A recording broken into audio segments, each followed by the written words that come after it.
Okay. Good morning, everybody. Give you a little bit of time to come into the classroom here this morning. Well, I always say that this morning, but it's always just after this morning is over. We are at just after noon, 12:01. So welcome, everyone. Good to see you here. We've got a little bit of a rainy day here in Keene, New Hampshire. Uh, April flowers bring May flowers. We always say that. March came in like a lion and I think went kind of out like a lion as well. But yeah, spring is on the way. People are already complaining about their pollen, their seasonal allergies here in the Northeast. So I know if you're in another part of the country where it's even warmer, things come on sooner, things start to bloom sooner, that you might be feeling that if you are um, if that is something that affects you. But all I can say is the way it's affecting me right now is I love hearing the bird song. I put water in the seasonal bird baths. I have a frozen, I mean a weather like a, gosh, what do I want to say? A heated bird bath for the winter. And that's still amusing, but I've put water out into the bird baths the past couple of days, the regular ones. And so that's exciting. Spring is on the way. Anyway, you are here. You're tuning into Wondrous Roots, your health from the ground up. My name is Becky Montrone. We have a business here in Keene called Wondrous Roots. I am a holistic healthcare practitioner with a degree in holistic nutrition, and I'm also an herbalist. So make a lot of things ourselves here based on my creations. My formula is going to be talking about one of them in depth today. And then also I stock supplements from third parties, manufacturers, companies that I use in consultation with people and also make available to the general public here at Wondrous Roots. Our open hour door hours, shop hours are 9:30 to 5, Monday through Friday. Our phone number is 603-439-2603. I also meet with clients in private consultation. So I do that either this way if you live at a distance or here in the office, which is always lovely if you live locally. Again, 603-439-2603. You can also reach out to me from either of our websites, shopwondrousroots.com or wondrousroots.org. Wondrousroots.org is more learning oriented. It's more about finding information about stuff, whereas the store is all about our products. And sometimes the two overlap. Okay. And you can get easily from one to the other. I think that about does it for my intro. Again, for those of you who are attending here live today, you can join the conversation by raising your hand. I'll call on you and you can speak and we'll all hear you. Or you can type into the chat and you can decide there who you want to see you in the chat. If you want all of us to see you, or if you just want me or somebody else, or if you want to talk about me behind my back. Or you can also type into the Q&A. And I think that about does it for my intro. Okay, I'm going to share my screen. I'm going to be talking about something today that is really kind of funny that I'm talking about it, because I can always tell I'm not a big social media person. I have a Facebook account. I rarely do anything. If I write a devotional from rebeccasheart.org, that I post there, that's my spiritual personal website, rebeccasheart.org, if you're interested in checking that out. But if I do something like that, I'll post it because, you cast your bread upon the water and you never know, who it might reach. So I'll do that, but I never even really check back to see who's seen it. I will post these kinds of things on my Facebook for Wondrous Roots, but again, it's just not my big deal. And I don't have time for that kind of thing. A lot of other places I want to put my time, but and I've never been on TikTok, but I can always tell when something is trending in social media because I'll get tons of calls about it or people walking in and asking. And so the latest, greatest thing is parasites. Everybody seems to be convinced they have a parasite, and what are they supposed to do about it? So I'll give you an example. I had a woman, okay, so I would say she looks like she's probably in her 70s. And, I'm almost 67, so I'm not saying that's ancient. Everything's young. As I reach that age, that's just a young age as far as I'm concerned. But she appeared to be the type of woman who probably isn't really plugged into social media, but she's asked me if I had something for parasites. And so my first question when somebody asks me that is like, do you know that you have parasites? Nobody ever does. Um, Lately, people don't know that they have parasites. Well, I've just been really tired and I feel bloated all the time. And this woman said, and my head feels itchy. Like I feel like inside my head it's itchy.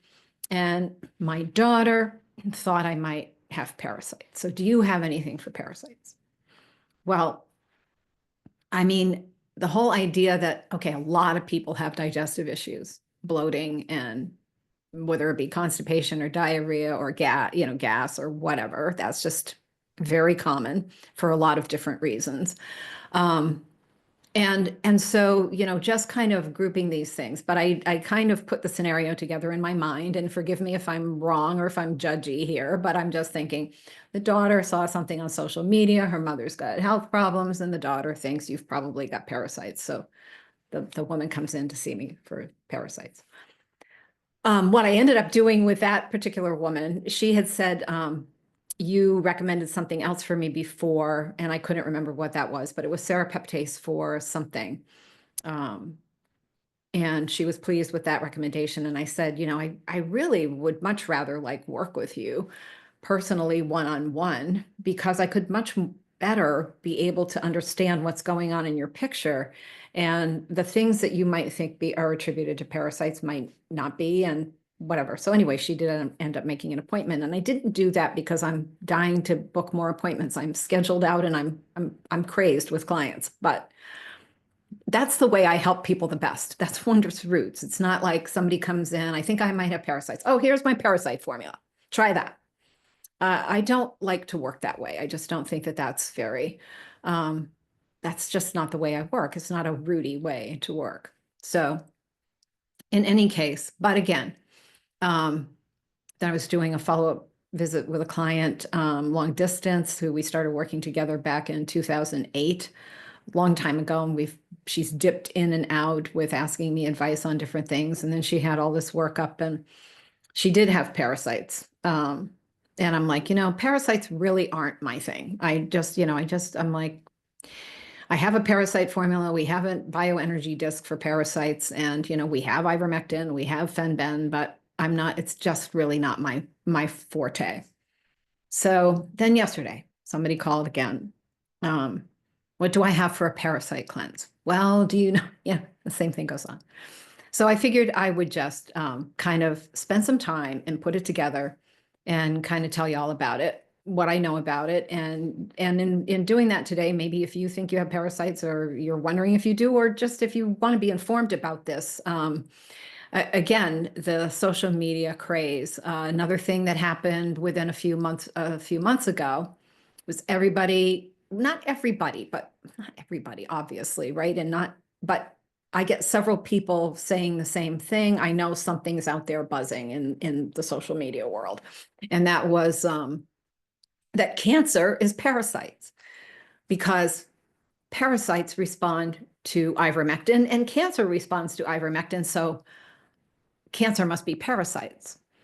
And then there was something somebody saw about cancer, somebody who was autopsied. And when you autopsy people who have had cancer, the tumor areas have parasites on them. So cancer must come from parasites. Oh, no, no, no. That is so simplistic. So ivermectin kills cancer in a variety of ways, and it interacts with different biophysiological pathways in different cancers, whether it be colon cancer or prostate cancer or breast cancer or whatever. It can access and work in different pathways. One of the ways it works is by disrupting the microtubules. Which it does in parasites. So there's some overlap there. But all of a sudden you get this social media sort of like, oh, cancer, ivermectin. Oh, ivermectin kills cancer and ivermectin kills parasites. So there must be a connection between cancer and parasites. I would guess that the reason you see parasites on a dead person's body with worm, and cancer on cancerous tumors, that there's a reason for that extends way beyond, and seems a little bit more obvious than that the cancer was caused by parasites. So anyway, parasites, a very misunderstood topic. And I'm not saying I'm the expert. I'm not saying that, but I'm just saying I have attitude about things like this because they get to be so driven by things that are not evidence-based. Let's put it that way. All right. So that said, I am going to share my screen. Well, I should open a screen first to share. So I'm going to go to my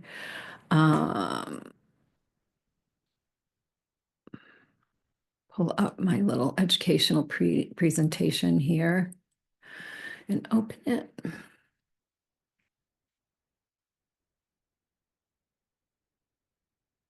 Try to get it so it is framed nicely for the screen, and we'll see how that looks once I share my screen.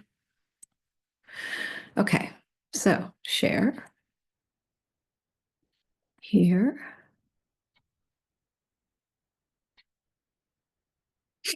That looks pretty good to me. Now I have to, you guys, I know I just have to rearrange here, make sure I have my chat over here, and then so I can see you. Nice to see you all. I missed you last week. Just kind of took a cozy day and did some other things. I said I was going to do a newsletter, kind of a really old-fashioned newsletter. I never got back to it. I just decided not to go back. But here I am, had a little break. Been super busy here during the week, and we always are, but just took a little day of not watching the clock. Okay.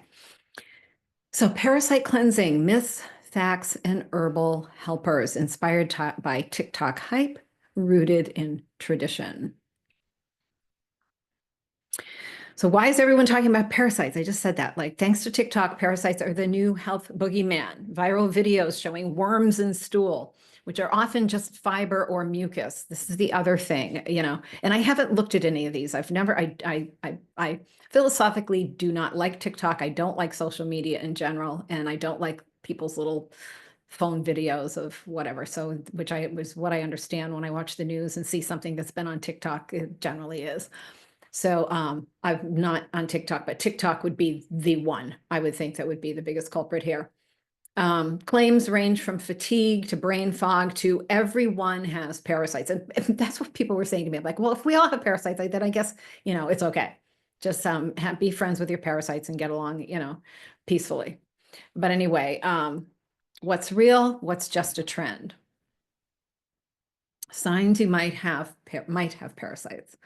True parasite infections are rare, but possible, of course. Some people can. Common signs may include bloating, gas, or regular stools, unexplained fatigue or anemia, skin issues or itching, especially rectal itching at night, travel to high-risk areas, or if you've been in close contact with animals. So somebody who works with animals, maybe, you might be more prone to that kind of thing. I also want to say, if you've had more signs that are more pointing that way, you might have anemia, you might have be losing weight unexpectedly, especially if you've traveled and you come back and your stools just haven't gotten straightened out after travel. So that kind of thing. If you do have parasites, now there are different things you can do, but I'm focusing for the purposes of this hour on these herbs because I'm an herbalist and this is what I have here. But then there's always the question on how best to use it because parasites have different stages, right? So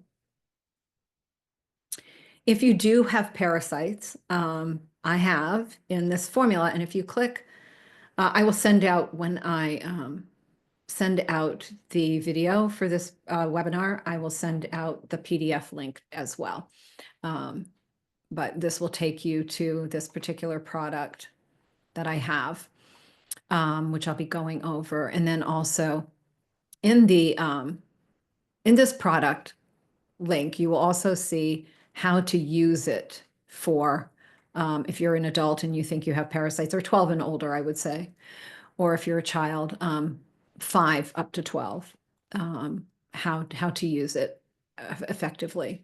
But anyway, I will go back to where I was. I hope. Yeah. So we have here horseradish, black walnut, clove, ginger, elecampane. This is, come on. This is Oregon grapefruit. And this is the other one that I'm blanking on because it's not the root part of it. Oh, come on. I'll remember when we get to it. Come on. Elecampane. Black walnut, elecampane. Oh, it's the other big one that we're going to go over first. Anyway, we'll get there. Wormwood. Yeah, that's wormwood. That's the plant you would recognize when you're out walking.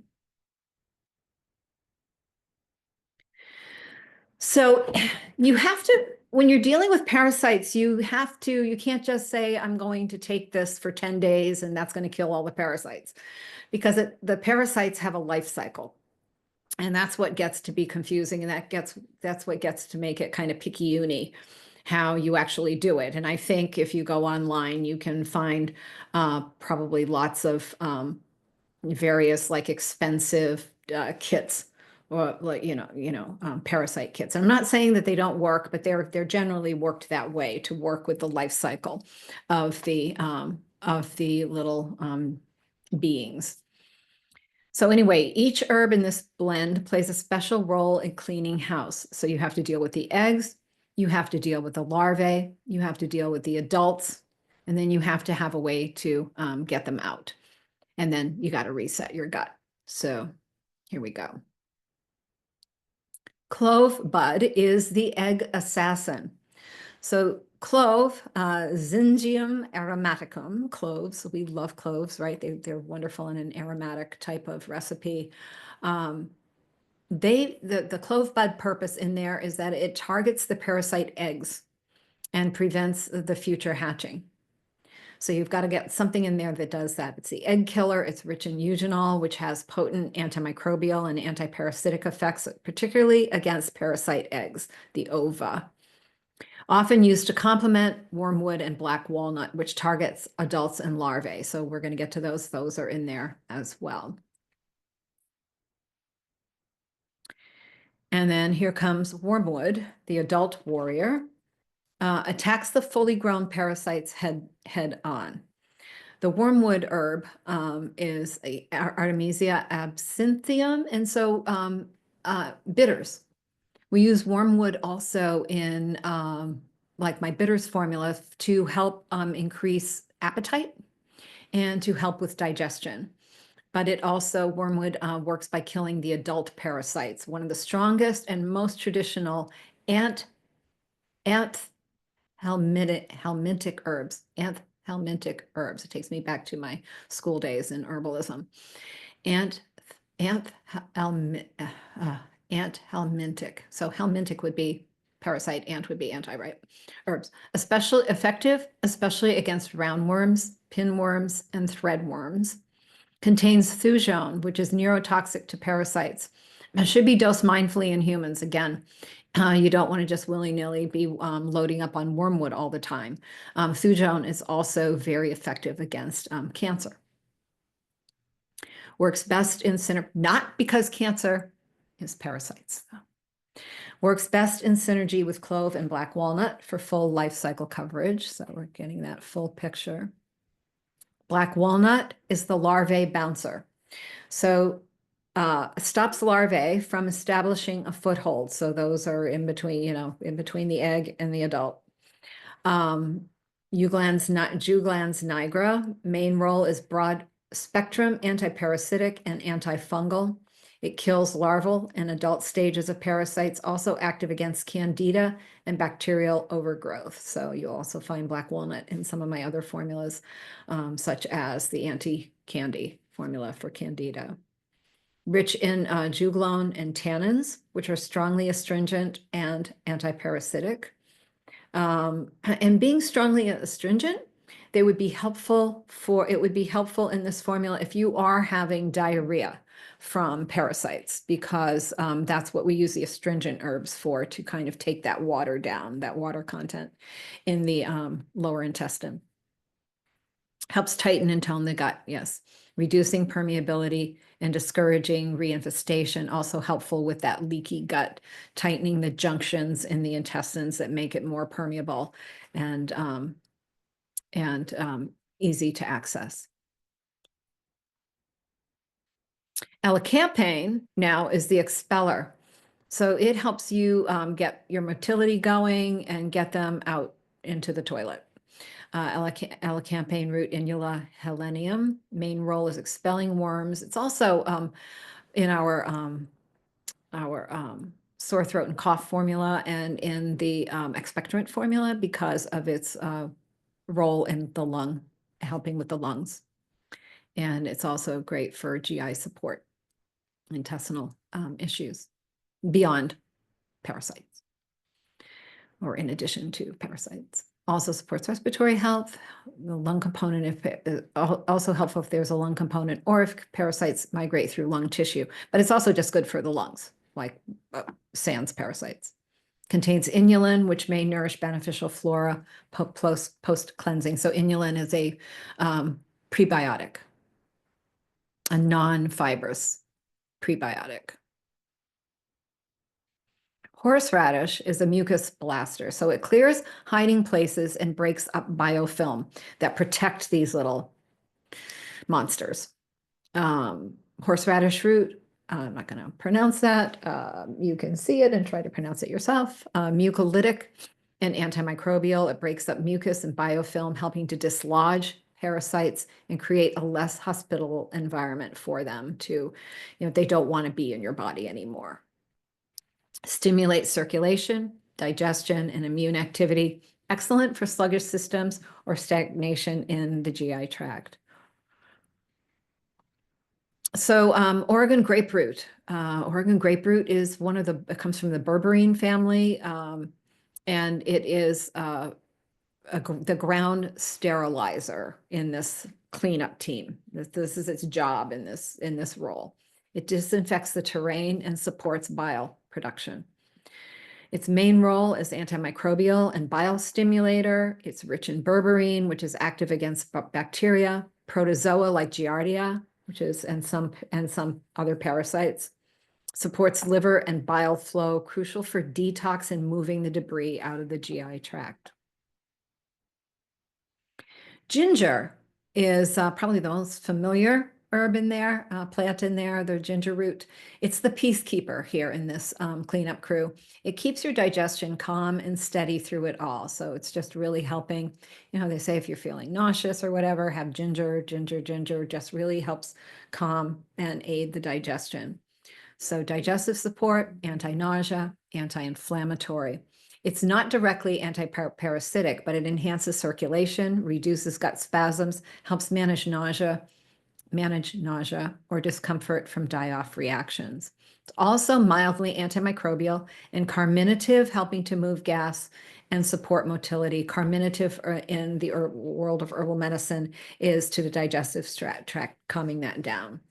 That's why it's kind of a good, if you feel indigestion after supper or something like that, having some maybe treating yourself to a piece of crystallized ginger for dessert or something, sucking on that can be really nice. Or ginger is really nice, like in our digestive tea, herbal tea. How to use. So we are going to go through that. For here, I didn't put them all on slides. So let's go there and see how this is kind of done.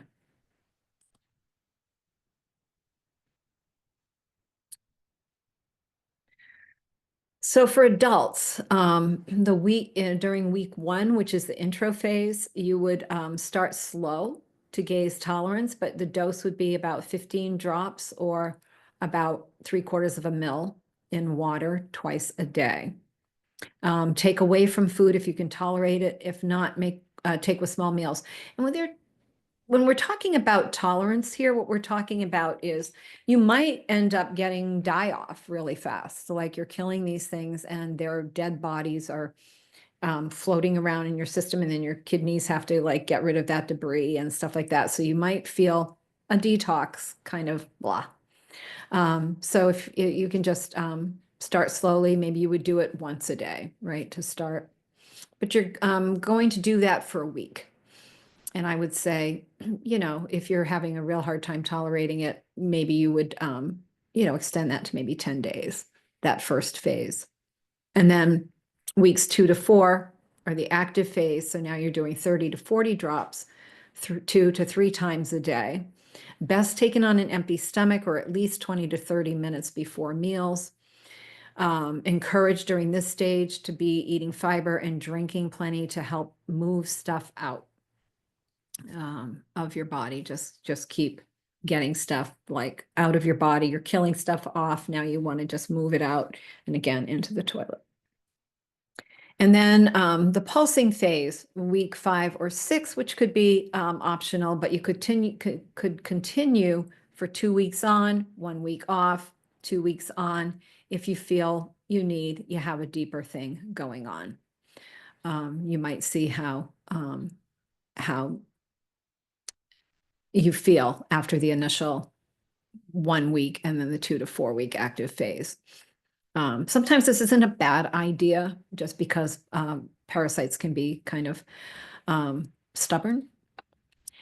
And you can use binders at this point, activated charcoal, bentonite clay during the off periods to, just if you have die-off symptoms, that kind of thing can help with, the binders can help bind them and just get them out of your system more quickly. Supportive recommendations, bowel regularity is essential. So you could use something like our IB solution, which is really good for, it's a great balancer. I can find it right here for you. It's not my formula, we have it, and I use it with people, but we don't make it. It is a really good formula with, this one has walnut hulls, acai berry, slippery elm, papaya, aloe, inulin, ginger, psyllium, chlorella, lycopene, hyssop leaf. Also includes fiber support, healthy prebiotics, energizing superfoods, antioxidants, and more. I would think that would be a good dovetail with the for the supporting the bowel regularity. Sorry. Would kind of fit the bill for that kind of thing. It would be a good thing to be taking. I would think throughout the cleanse would be very helpful to get those things moving. Now, for kids, people say, everybody in my family's got this, right? So how would I do this with my kids? So again, my formula is alcohol-based. If you want, you can always boil a little bit of water and then put it into a small vessel, a small cup, and add the tincture to it and just let it sit for 10 minutes and the alcohol will all evaporate off. Anyway, it's not a lot of drops anyway. It's not a lot of alcohol. In my opinion, it's not a problem. But if you feel, as a parent, that you feel that is something that matters to you, then you can do it that way. But ages 5 to 9, 5 drops in a bit of water or juice once daily. Ages 10 to 12, 5 to 10 drops once or twice daily in your intro week. And then you increase that again. And then you can do the same thing up here. It just kind of gives you a good guide for dosing. I think and timing. I think that's the really tricky thing with parasite cleanse. And so anyway, I hope that has been helpful. I don't really have that much more to say about that. So if anybody has any questions, you can certainly do that. If not, I'm just going to move on, just gabbing about stuff that's sort of been on my mind that I think would be useful to talk about. So anyway, herbal wisdom, modern myths. Parasite cleanses aren't one size fits all. Not everyone needs one, but if you do, using traditional herbs in a thoughtful, supportive way can make all the difference. Let's ditch the drama and stick with smart, synergistic care. And then again, my contact info. So you might not, you might be just seeing this on YouTube or Rumble. You've never been on a Wonders Roots Your Health from the Ground Up webinar. So there you have it. You can reach me there. Okay, so I'm going to stop my share. And well, maybe I'm not going to stop my share because, hang on. This just came out yesterday and I put it on my website this morning. So I am going to share my screen and go there. Share, chat participants. Let's go here to Wonders Roots. And I will go to vaccinations. So there's been a lot of stuff, I've talked a lot in the past, especially when I was doing radio and everything and not doing these noon webinars, kind of keeping up on what's going on with the vaccination news. But this I thought was really interesting. And I just did that, put this up, posted this morning. It just came out yesterday on Children's Health Defense. But according to a special investigation by journalists, because they've been saying for years that the childhood vaccines do not contain mercury. Thimerosal is mercury. And they said, well, mercury doesn't cause neurological problems or anything like that. But even so, we took it out of the vaccines in 2001. And that just simply is patently not true. In fact, it's a lie. So buyer beware. If you want to do vaccines for yourself or for your children, your babies, be by all means, that's your decision. But they have lied many times about this in many different ways, and they have made people like me and you and others and people who are much bigger in notoriety when it comes to this topic. They've made us look like, that's all been debunked. And still, when I watch The Five on Fox with, if you, those of you who watch that, but anyway, there's always a token, that it's Republican based, right? So conservative based. And there's always a token liberal on there. And Jessica Tarloff is one of them. And she's always always making the comment, because now that RFK Jr. has been made head of HHS, she's always spewing, the vaccine autism thing has been totally debunked. And this is what people say. And so they don't have to find for you the place and point historically of the debunkment. They don't have to find that for you and tell you how that was debunked and where it was debunked. It's just generally known because of propaganda, very strong propaganda, that it's been debunked. And it hasn't. We've been told it's been debunked, and that seems to be enough for people to continue to get away injuring children and adults. And taking no responsibility for it or even acknowledging it. But anyway, so I want to go through this a little bit, and I'm going to show you a few of the pages. Okay. So we've got time. So I'm just going to, the US government has long told the public that thimerosal, a mercury-based vaccine preservative ingredient, poses no harm to children, but that out of an abundance of caution, the ingredient hasn't been used in childhood vaccines since at least 2001. According to a special investigation by journalist Cheryl Atkinson, both these claims are false. Atkinson described them as part of a concerted propaganda campaign to mislead the public about thimerosal and the science linking it to autism and other developmental disorders. And let's just follow that link. I didn't follow that link this morning. I just kind of, oh, okay, there we go. That's a book by RFK Jr. Marisol, Let the Science Speak. That's a pretty good, that looks like a pretty good read. And forwarding here by Mark Hyman, that's a familiar name, and US Congressman Bill Posey. That looks like a good book. So you guys some of you might be interested in following through on that. Okay. Atkinson, Atkinson, Atkinson's investigation outlines how government agencies and the mainstream medical establishment for decades promoted a contradictory narrative about the toxic chemical. On the one hand, they misled the public about thimerosal's known and possible harms and actively worked to discredit anyone who questioned its safety. On the other hand, they also falsely assured the public that it had been removed from the vaccines.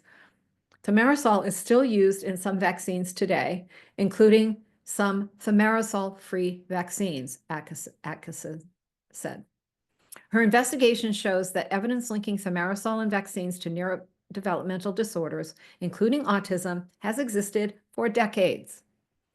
It also exposes an intentional project to rewrite the scientific narrative around the toxin to hide that link from the public. Now, let's just think about this. Think about the disregard for human life we're talking about here. If you know that something is harming somebody and you want to continue using it, even though you know it's ruining people's lives, I mean, including, death in many cases, but you know that it has the potential to, and so is ruining many people's lives, and you persist with it. What are we up against here? We're up against something that's a lot more, it's very sinister, it's very evil at a very deep depth. That's where we are. And, those of us who have been speaking out, we need to speak out. We need to speak out stronger because people are, staggering to the slaughter. That's to quote out of the book of Proverbs in the Bible, hold them back. Deliver those who are being taken away to death and those who are staggering to the slaughter. Oh, hold them back. If you say, see, we didn't know that the thimerosal and the vaccines was really causing autism. We just say we didn't know. Does he not know it who your souls, and will he not render unto everyone according to their deeds? Like, you're not going to get away with it in the end, but people are suffering. This isn't right. It's not right. We're not talking about some mild thing. You ended up with a rash. We're talking about ruining your brain. And it's terrible. We have all this Alzheimer's. There's the thimerosal in all of those, the flu shot and the pneumonia and the shingles shots, all of those things. They use thimerosal because they can use they use it as a preservative, right? So you can get many shots out of one little vial and save money. You can't, it's massively expensive if everybody you give a vaccine to gets their own little personal vial. So they use this as an adjuvant, as a preservative, but they also use aluminum in these shots, and aluminum, mercury facilitates aluminum getting into your brain. And so we wonder why so many people are losing their memories in their old age. This is really, it's wrong. And it's criminal. And I really hope that some heads are going to roll as we have some changes here in our government. In any case, all right. Okay. Her investigation shows that evidence linking thimerosal in vaccines to neurodevelopmental disorders, including autism, has existed for decades. It also exposes an intentional project to rewrite the scientific narrative around the toxin to hide that link from the public. Thimerosal is still present in vaccines. Websites for the Centers for Disease Control and Prevention, the Children's Hospital of Philadelphia, a key source for vaccine industry propaganda promoted by Google, and others have long posted statements leading the public to believe thimerosal has been removed from children's vaccines. For example, although in recent weeks some changes have been made to the CDC website, the site still contains statements like this one. Fact, thimerosal was taken out of childhood vaccines in the United States in 2001. Children's Hospital of Philadelphia states on its website that thimerosal was removed from vaccines after an amendment to the Food and Drug Administration Modernization Act was signed into law on November 21st, 1997. These claims would receive 5 outrageous Pinocchios from any neutral fact-checking organization, Atkinson wrote. In her report, Atkinson shows a series of screenshots from websites and vaccine labels, many removed from the internet, but archived on the Wayback Machine. Okay, so you guys, you need to know about this, the Wayback Machine. Okay, so now if you can't find something that they've scrubbed from the internet, go here and try it. Internet Archive. I haven't played with this because I just learned about this morning, but believe me, I'm going to. Like there's one I have on tetanus where it talks about how the tetanus shot brings your immune system down for 24 hours to the level of somebody with full-blown AIDS. And then it talked about how, most people just already have antibodies against tetanus because it's everywhere. And so we just naturally build those things up. And yet people, that'll be one shot they'll still get as a tetanus shot. And I cannot find that. There's a few other things I can't find too. So I think I'm going to really have some fun with this on a rainy afternoon, maybe today. But anyway, there's that. From 1999, 2001, 2004, 2005, 2009, 10, 18, 19, 21, 22, 24, and 25. So let's look at this. 1925 tetanus. So if you just kind of go here, do a search for them. Okay, so tetanus toxoid for intramuscular subcutaneous use, blah, blah, blah, blah, blah. Blah, blah, blah, blah, blah. The way they make this, the toxoid is then diluted with physiological saline solution. Each dose contains a preservative, thimerosal, mercury derivative, mercury dose. This dosage does not contain an aluminum containing adjuvant. So anyway, so it doesn't have the aluminum, but it has the mercury. And then, whoops. Oh, there was more on that page. Hang on, I think. No, there were more on the next one. Bear with me. Was it 24?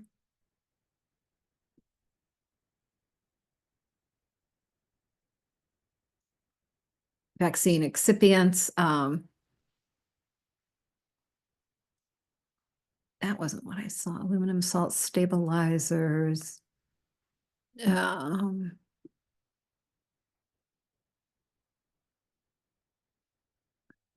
I think it was actually here. I saw like a printout of a bunch of different vaccines, a table, trust me, and it had like different of the flu shots.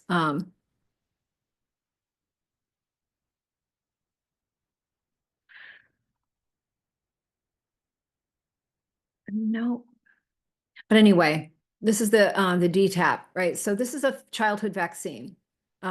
Children do get this. And oh, I don't know where I saw that. The screenshots all show thimerosal as an ingredient in vaccines available to children in the US in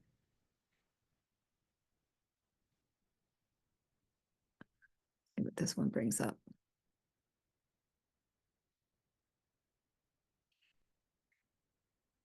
Okay, that's a list of the excipients, and you'll find thimerosal in there. Anyway, I was trying to find one that it had like a grid. Anyway, forget that, just trust me. But like several of those, so if you find that one, you can actually look and see if you got the flu shot, which ones, like all the flu shots. And they give flu shots to children. All right, so let's move on anyway. In 1997, Congress asked the FDA to remove the use of thimerosal drugs and vaccines due to safety concerns about mercury exposure. The following year, the agency requested detailed information from manufacturers about thimerosal in their products. By 1999, US and European public health institutions had begun recognizing that cumulative exposure to mercury in all vaccines a child takes may exceed some of the government guidelines. Do you think? And they get so many in one day. That same year, the Public Health Service, American Academy of Pediatrics, National Vaccine Advisory Committee, and the Interagency Working Group on Vaccines all recommended that mercury be removed from vaccines licensed in the US. The Advisory Committee Thimerosal Working Group proposed proposed analyzing the vaccine safety data link to identify vaccines with plausible neurological, neurodevelopmental, and renal conditions, including autism, attention deficit disorder, speech delay, stammering, epilepsy, and tics related to mercury. If any hint of association appeared, the committee would conduct follow-up studies, its members said. Now, in 2000, the CDC brought together vaccine makers and the public health officials who regulate, mandate, and distribute vaccines for a meeting conducted behind closed doors at the Simpson Wood Retreat and Conference Center in Norcross, Georgia. Transcripts from the Simpson Wood meeting, that's kind of interesting because you can see those if you're really into digging deep. Whoops.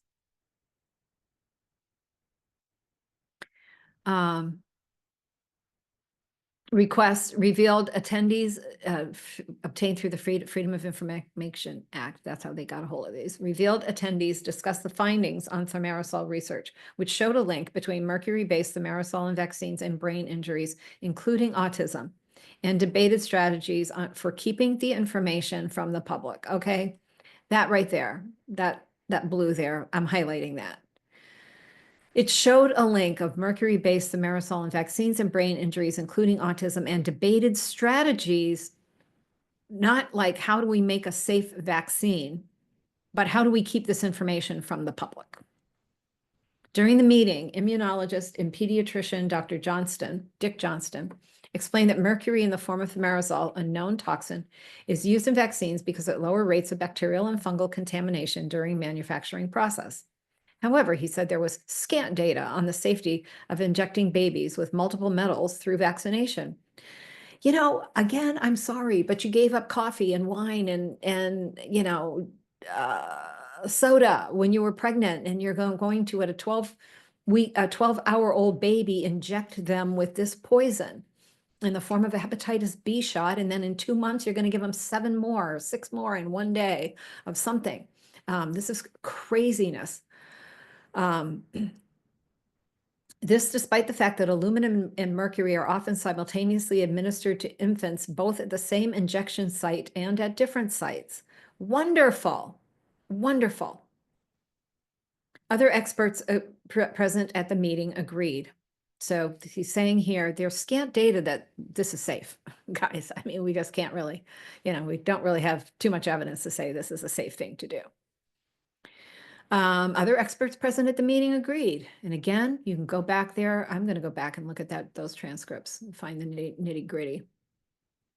Dr. Walter Orenstein, director of CDC's Natural Immunization Program, reported that this is the vaccine safety data analyses to date raise some concerns of a possible dose-response effect of increasing levels of methylmercury in vaccines and certain neurologic diseases. Oh, but don't get measles. Don't get measles, chicken pox or shingles, or don't get the flu. Researchers found possible associations between thimerosal-containing vaccines given to healthy babies before age 6 months and tics, attention deficit disorders, speech and language disorders. Possible associations to healthy babies before the age of 6 months and tics, attention deficit, speech and language disorders. It was further worrisome, quote, we're in a quote here, that an association between brain disorders and thimerosal showed up in the limited sample of children, mostly aged 6 and younger, since that's typically too young to be diagnosed with ADD and autism, Atkinson wrote.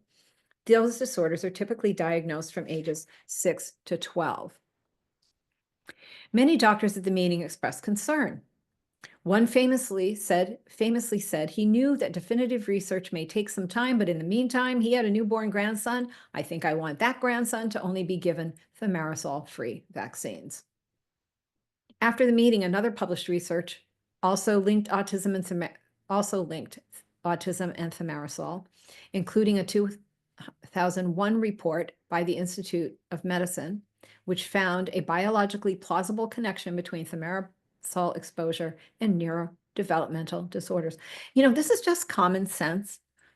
Who would have any problem thinking that when you inject a toxic metal into a living being, it might be toxic and cause problems? That's just like common sense. Like you would say, wouldn't just the average person free of propaganda say, I can't imagine that it wouldn't. Of course it would.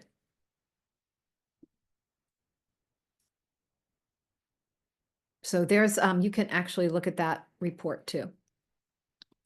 This sounded alarm bells with some in public health, since the number of recommended vaccines and thus cumulative mercury exposure had exploded in the 80s and 90s along with autism cases.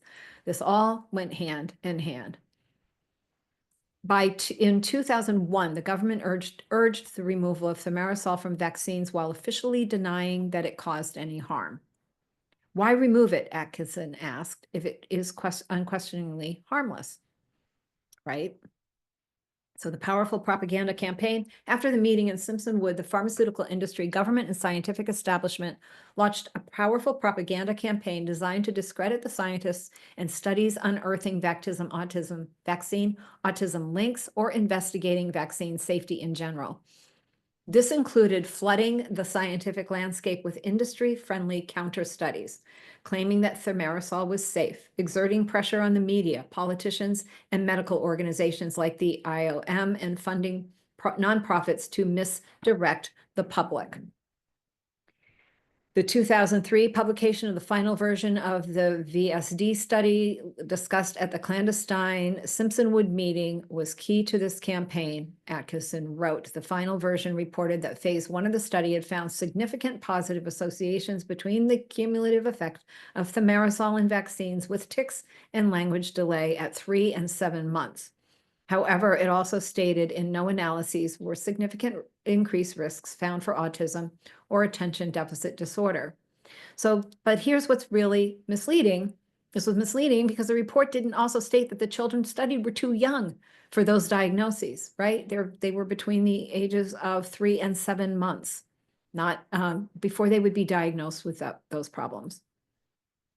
The final version also used wordplay to downplay significant findings of increased neurodevelopmental risks, saying things like no consistent significant associations were found, even though different types of significant associations of elevated risk had been identified.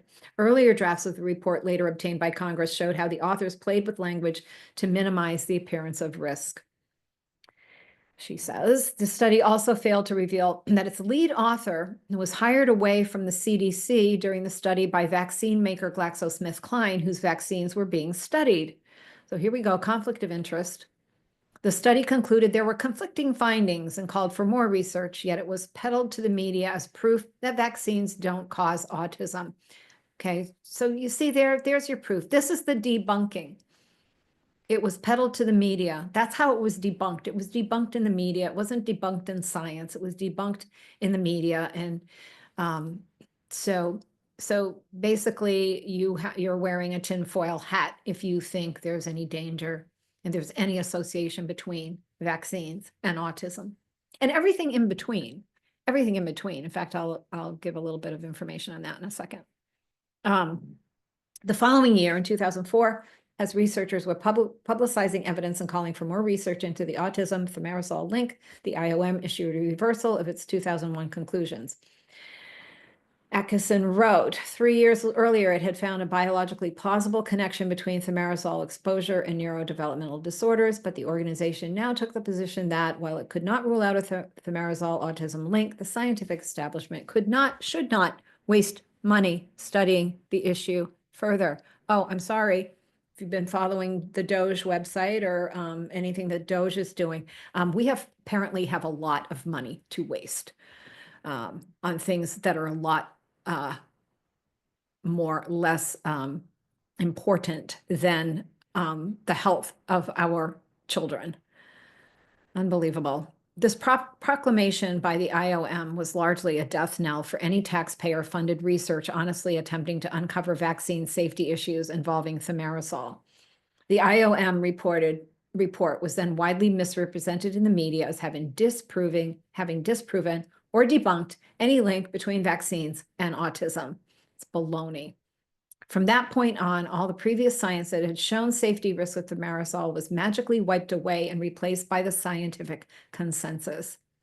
This thimerosal continues to be used in many shots, although its prevalence is effectively hidden by proclamations that no vaccines contain the toxin, and by deceptive labeling practices, vaccines with trace amount of the toxin, even though it's there, can be marked thimerosal free. So I want to go back to this one.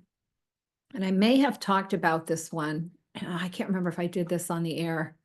I think I must have. I know I've talked about it with people. But this was published in January of this year. Also, this comes from, I actually would rather go to their page, but anyway, I think I actually do have it on their page.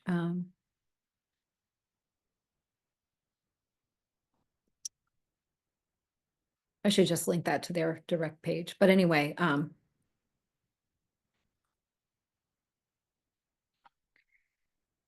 so this study was done by, it was like a study that went on for children who were just enrolled in, they were on Medicaid, so they got all their vaccines free and all of that kind of thing, right? So they followed these kids from birth up to 9 years old. And this was the conclusion. Vaccinated children have a 170% higher chance of being diagnosed with autism compared to unvaccinated children, according to a new peer-reviewed study. And I am going to take you just show you the study.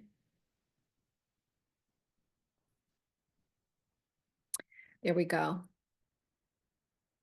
So there you go. I mean, it's there. The study is done. And this came out during, the whole time when RFK Jr. was up for on Senate for the confirmation hearings and all that kind of stuff. And I'm like, why couldn't this hit the news anywhere? I didn't see this. Nobody's talked about this. It's amazing how strong the vice grip is on the propaganda when it surrounds vaccines, because this should definitely hit the headlines, especially since it's been so controversial.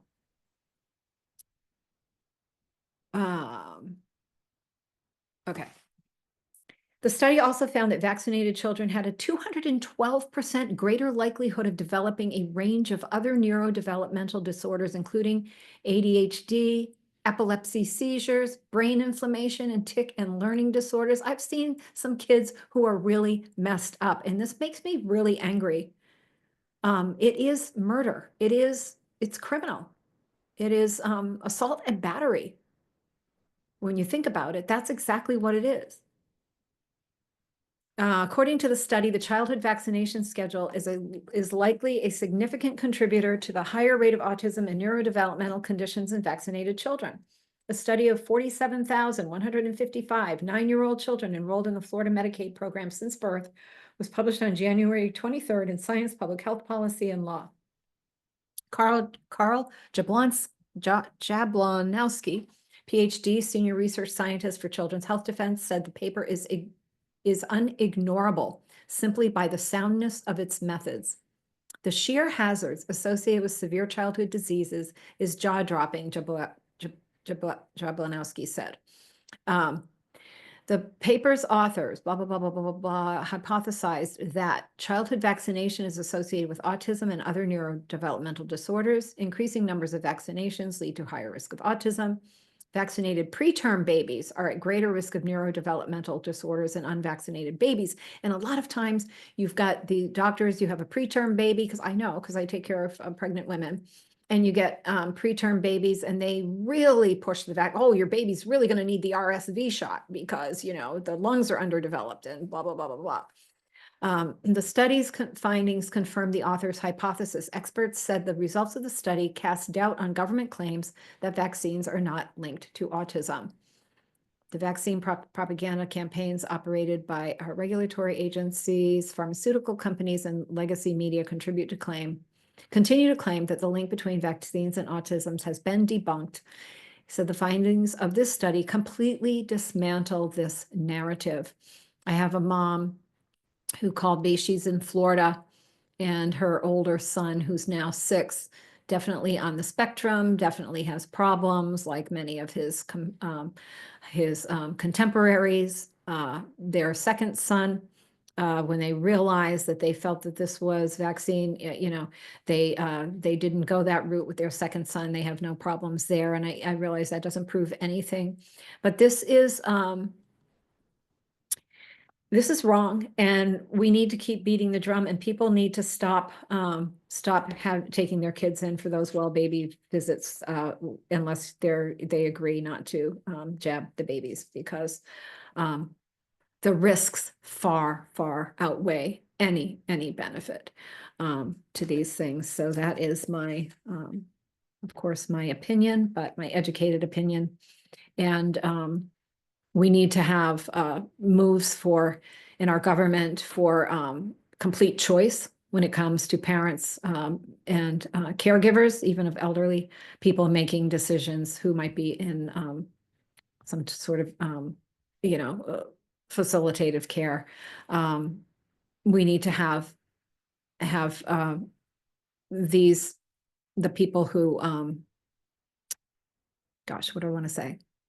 Like, if I'm caring, like if I'm responsible for my in-laws or my father or my mother or my children, right? I'm the one who makes the decision. It's not the school. It's not any facility or hospital or anything that somebody might be, in. Like my mother-in-law was at Applewood in her later years. That's not up to anybody, but personal choice, my body, my choice. But be aware, and don't take chances. Who does that? Well, I know a lot of people who have been vaccinated and they didn't get autism. Well, how do you know your child wouldn't be doing better in school? How do you know your child wouldn't have chronic asthma or allergies, if they hadn't? And there's just a whole world of things beyond neurological compromise that comes from these things. So thank you very much, Dr. May. So anyway, I have wanted to get that in without doing a whole program on it, and I was able to do that. So parasites and Mercury, a great uplifting topic for today. So I hope you have a wonderful weekend and a great week next week. I'll be back the following Saturday, a week from today, with something else. Not sure what it will be, but I will get there with something. And thanks everybody for being here. Be well and take care.